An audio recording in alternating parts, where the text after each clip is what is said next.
ऐसे तो हमारा मुकाबला किसी के साथ में भी नहीं है, अगर है भी तो किसी के साथ में, वो है यूएस के साथ में, चाइना के साथ में। Oh yes, yes, yes, yes, yes. You are right. You are right. जिनके साथ हम आज की डेट में कंप्लीट करने की कोशिश में लगे हुए हैं और उनसे आगे बढ़ने की कोशिश निरंतर जारी है। क्या बात है। ये बात तो थी हमारी, लेकिन एक हमारा पड़ोसी मुल्क है पाकिस्तान। उन पाकिस्तानियों के दिमाग में 24 घंटे सिर्फ एक ही चीज होती है, भारत भारत भारत। हर चीज से भारत से कंपेयर करते हैं, हर मसले के अंदर। मतलब आप ये समझ लीजिए, जब तक ये भारत का नाम नहीं लेते एवरी पाकिस्तानी, जब तक इनको खाना हजम नहीं होता है। ऐसे में हमारे पाकिस्तान के पत्रकार है, वो निकले हैं। इंडिया वालों ने एक मिसाइल लॉन्च किया है, ठीक है, और उन अग्नि 4 के नाम से, और उनका ये मतलब कहना है कि ज़ाहिरी बात है उन्होंने अपने डिफेंस को स्ट्रांग किया है। पाकिस्तान के एक रिपोर्टर है शोएब चौधरी जी, ये पाकिस्तानी पब्लिक के रिएक्शन लेते रहते हैं, खास तौर से भारत पाकिस्तान के रिलेशनशिप पे, अच्छे बुरे जो भी मुद्दे होते हैं, ठीक है। और एक नायाब जाहिल मैं आप लोगों के लिए पकड़ के लाया हूँ, और ऐसे जाहिल ही हमारे मनोरंजन के काम आते हैं। तो फिर देरी किस बात की भैया,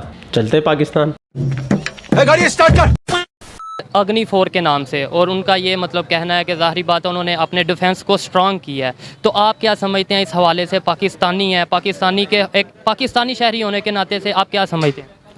बिस्मिल्लाहिर्रहमानिर्रहीम। जय श्री राम, हर हर महादेव। हम तो इंशाल्लाह पाकिस्तानी है और मुसलमान है, और हम तो हमारे द्वारकाधीश की कृपा से हिंदुस्तानी है और सनातनी है। इंडिया जितना भी असलाहा बनाए इंशाल्लाह हमारे पास ईमान है, कलमा है, इंशाल्लाह हमारे अंदर जहाद का जज्बा है।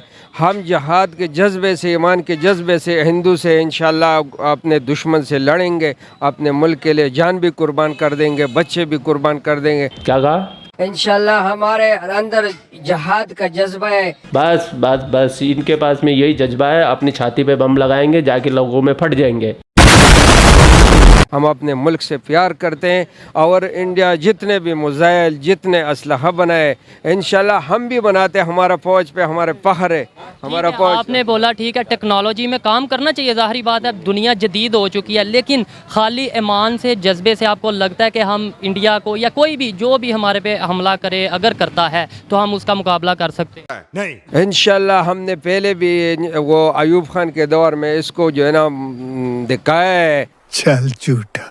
और इसने जो है ना चोरों जैसे जो है ना रात को 12 बजे हमारे ऊपर हमला किया। हम इसके हमारा अंदर जो है ना जहाद के जज्बा है, हम मुसलमान हैं। भारत ने रात पे हमला किया, हम में जिहाद का जज्बा है, हम मुसलमान हैं। वाह वाह वाह वाह, ताली बजाओ इस मदरसा छाप के लिए। मतलब बंदे ने इतनी उम्र ले ली है, लेकिन फिर भी बातें सुनो, ऐसी बातें तो मेरे को लगता है तीसरी चौथी क्लास में पढ़ने वाला बच्चा भी ना करे, शायद इससे कहीं ज्यादा अच्छी बातें और समझदारी वाली बातें कर। मतलब ये मुसलमान है, इसमें जिहाद का जज्बा है, तो ये भैया दुनिया में सबसे ऊपर हो गया ही है। और वैसे भी आसमानी किताब के अंदर तो गैर मुस्लिमों को तो कीड़े मकोड़े और वो पता नहीं क्या क्या कहा गया, उनको तो इंसान कभी समझते ही नहीं है। तो इन लोगों की गलती नहीं है, इनकी जो जहनी शिक्षा है वो ही इसी प्रकार से बचपन से तराशी जाती है कि ये जब तक मर नहीं जाते ना, तब तक एक ही लाइन पे अड़े रहते हैं, मानने को तैयार नहीं, दुनिया गोल है। साइंस कहती है जमीन सूरज के गिर्द घूमती है, आला हजरत कहते हैं जमीन ठहरी हुई है। जमीन घूमती नहीं है। जमीन तो साकिन है बेटा, जमीन तो रोटेट करती ही नहीं है, जमीन गर्दिश नहीं करती। तो मोहतरम फिर कुरान और हदीस में ये दलाइल मौजूद हैं कि जमीन साकिन है। चपटी है तो चपटी है, बस बात खत्म।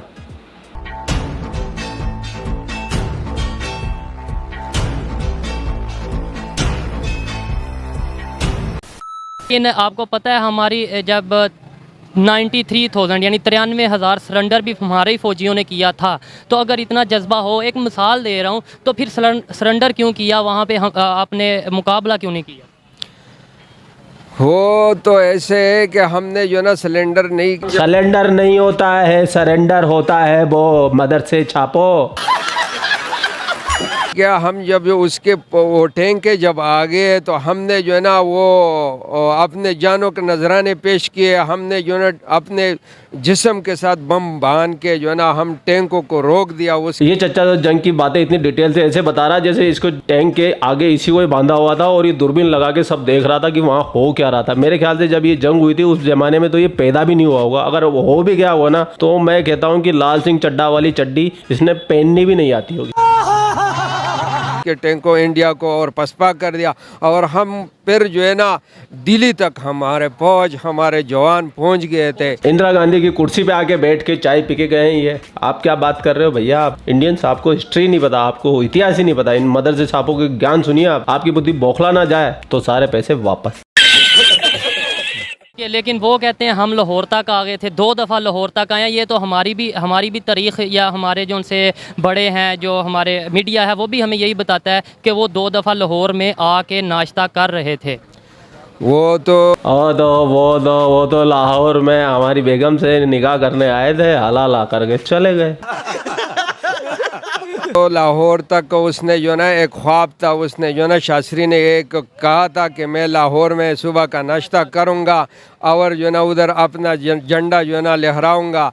लेकिन हमारे अंदर जो है ना उस टाइम जो ना इसने चोरों जैसा हमला किया हमारे ऊपर, लेकिन हमने पसपा करके और वो हमला जो है ना हमने दिल्ली तक पहुंच गए थे। लेकिन ये है ए चाचा फिर दिल्ली पहुंच गया भाई। दिल्ली में क्या छोड़ के आ गया है अपना, क्या भूल गया भाई? कुछ रह गया हो तो बता दे, हम तेरे पाकिस्तान पहुंचा देते हैं। बार बार दिल्ली पहुंच रहा है। अबे एक बार तो पहुंचो, ये तो दूसरी बार पहुंच गया भाई मेरा।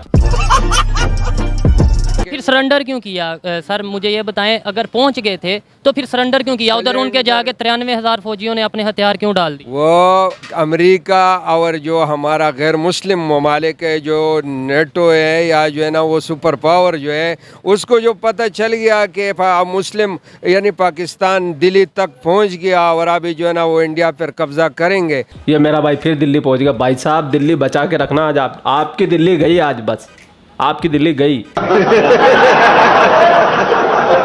तो उसने वो जंगबंदी का ऐलान कर दिया। फिर क्यों हमने जंगबंदी की? अगर हम पहुंच गए थे, हम जीत रहे थे, फिर सरेंडर करने की क्या जरूरत थी? बहरहाल वो जो है ना ऐसे है कि वो सुपर पावर और ये लोग जो आ जाते हैं, मिल गए थे वो आ जाते, तो वो जो है ना यानी मसला ये था कि वो सुलह करना चाहता था। तो हमारा सुलह जो उधर होता था तो हमारा अयूब खान इतना जो है ना एक ज़बरदस्त और जो है ना मोहब वतन जर्नल था, उसने जो है ना उधर टेबल पे मुक्का मार के कि ये जवानों का काम है, ये छोरों जैसा जो है ना हमला करने वाला, ये शास्त्री को कह दिया। वो उस टाइम जो है ना हार्ट अटैक और मर गया। जो पाकिस्तानी आर्मी ने सरेंडर किया था वो 1971 में किया था। तो ये चचा का जो मदरसा ज्ञान है तो वो तो यहीं से ही जाहिर हो जाता है कि चचा को ना तो हिस्ट्री का पता है, ना कूटनीति का पता है, ना राजनीति का पता है। इनको सिर्फ एक चीज़ पता है कि हमें जिहादी और हमको बम लगा के फटना है, मरना है हमको। 72 हुरे चाहिए भैया, 72 हुरे। अजियत हो रही है और इंसाफ पे गुस्सा आ रहा है। जिंदा रहेंगे तो घोड़े बकरी गधे सब चाहिए इनको, और फिर मरने के बाद भी 72 हुरे चाहिए। तो वो जिहाद पे ही मिलती है भैया, ऐसे नहीं मिलती। ये स्कीम सिर्फ जिहादियों के लिए लागू है। तो ये जो है ना उसका इतना जो है ना वो प्रेशर था। और ये जो हम पाकिस्तान में जो है ना मुसलमान है और मुसलमान अपने मुल्क से प्यार करते हैं और जहाद का जज्बा है इसमें, ये हिंदू में नहीं है। और जितना भी ये असलहा बनाए, हम बग़ैर असलहे से इंशाअल्लाह अपने ईमान के जज्बे से इसके साथ लड़ेंगे। भाई साहब कुछ ज़्यादा नहीं हो गया ये? मतलब कुछ भी। लास्ट में ये बता दें, आप ये बता दें मुझे लास्ट में कि आपको लगता है कि आज का जदीद दौर है, अगर अल्लाह ना करे अगर ऐसा होता है कोई मिसाइल फेंकता है, हम कैसे हाथों से रोकेंगे? तो शोएब जी, जो चचा का जज्बा है ना, तो भारत जब मिसाइल मारेगा तो मिसाइल के सामने जज्बा लेके खड़े हो जाएंगे चचा, और मिसाइल आएगी और चचा का जज्बा देख के यू टर्न मार के चली जाएगी। ऐसे रोकेंगे ये मिसाइलों। हमारा जो दिफाई सिस्टम है वो तो इतना कमज़ोर भी नहीं है। इंशाल्लाह हमारे फ़ौज भी बहादुर है और हमने भी इतना टेक्नोलॉजी बनाया है कि इंशाल्लाह जो है ना हम वो उसको करके भी दिखाए। उसके 2 तैयारे ऊपर जो है ना मार के गिराए। और दूसरा बात ये है कि वो तो हमारा फ़ौज करेंगे और हम अपने फ़ौज के साथ इंशाल्लाह शाना बशाना खड़ा होके जितना हमसे हो सके हम जो है ना मरहम पट्टी करेंगे, हम पानी पहुँचाएँगे, हम राशन पहुँचाएँगे, जितना हमसे हाथों से और पाँव से और जिस्म से होते वो भी हम करेंगे। जहालत के नदी नाले छोड़ो, इसने तो पूरे के पूरे समंदर पार कर दिए भैया। आज तो बिल्कुल ही कमाल हो गया। ये चचा मदरसे में मेरिट में आया था और इसको फर्स्ट रैंक मिली थी। 10 लाख बच्चों के अंदर सबसे ऊपर अगर कोई मदरसे का सबसे मेधावी कोई छात्र था तो ये चचा ही था। अब इससे ज़्यादा बोलने की क्षमता मेरे अंदर नहीं है। आप लोगों को क्या विचार है वो कमेंट बॉक्स में आप कर दीजिए। आपका भाई आपके लिए पाक मेरे से रिलेटेड वीडियो लाता रहता है। जय हिंद, वंदे मातरम, जय श्री राम, जय श्री राम, जय श्री राम। और आपको एक काम और करना है, बस वीडियो को एक शेयर करना है। इतना सा काम है, कर देना।